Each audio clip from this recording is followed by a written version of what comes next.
News of this whistleblower breaking from overnight. I want to bring in Matthew Whitaker quickly, a former acting attorney general. And sir, good morning to you, and thanks for hanging out here. I just want to read some of the headlines. Washington Post, whistleblower complaint about President Trump involves Ukraine, according to two people familiar with the matter. New York Times, whistleblower complaint sets off a battle involving Trump. What is this about, Matt, as you see it right now? Well, so what I see is a very clear example of, a deep state intelligence member who is, trying to get a policy disagreement out on this issue. And now we learn overnight that it involves Ukraine.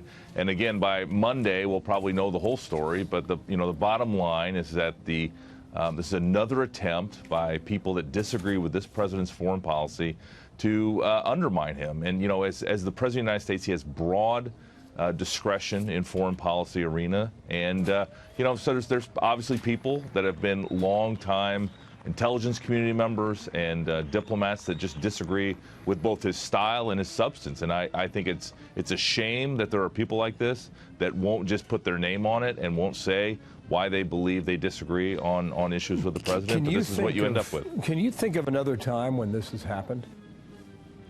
I can't think of another administration where there's been such a willingness of the career bureaucratic state that leaks the way this does. I mean, I know I was very frustrated, both as chief of staff and as acting attorney general, with the number of leaks coming out of this administration on disagreements involving policy. And it's cowards that won't put their name on things and say, who they are and what they believe. There are two things here I want to play for you. I'll get you to react to both of them, all right? Adam Schiff has this president back in his crosshairs.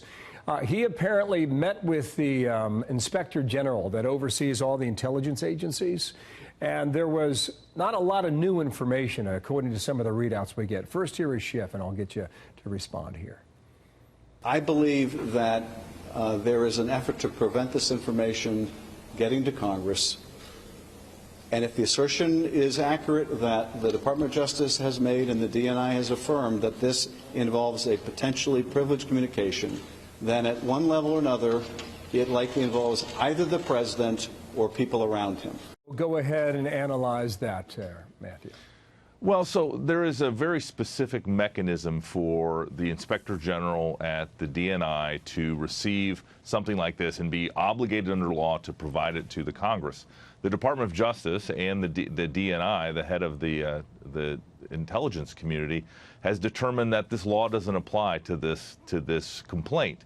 And, I trust the lawyers at DOJ, especially the ones in OLC that are so smart and probably gave an opinion on whether or not the law applied to providing this to Congress. And now Adam Schiff is upset about that because, again, he doesn't want to get to the bottom of anything. He just wants to go in front of a camera and share this with the American people to do political damage to this president. So, Adam Schiff, in my mind, has no credibility in this arena, and, he should read the law that he probably passed and has to serve under, that this is not the kind of thing that will go to him or Congress because it's not proper under the law. Okay, Rudy Giuliani was on CNN last night. Some are hitting him. They believe he contradicted himself during his appearance. Here's what he said on Twitter last night. I'll read one of two for you.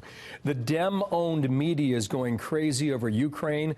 First, let them report how the VP Biden bribed the president of Ukraine to fire the prosecutor investigating collusion with Hillary and Biden's son, taking millions from a corrupt oligarch after billions from China. That was from Giuliani.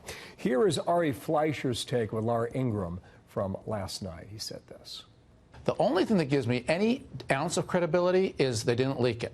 It was a whistleblower who went through the process, an intelligence officer. That's to his credit if he or she thinks something's wrong. That's how you handle it. You don't leak. But here's the other side of it. Those phone calls are widely circulated. If there was something so unethical, so wrong, so many would have seen it, why is there only one? Doesn't make sense. One last comment on that, Matt. Yeah, I think Ari's right. I think we have a situation here where one person disagreed probably with the policy that was articulated or the strategy that the president employed and made a complaint. And again, to their credit, they did go through the proper channels.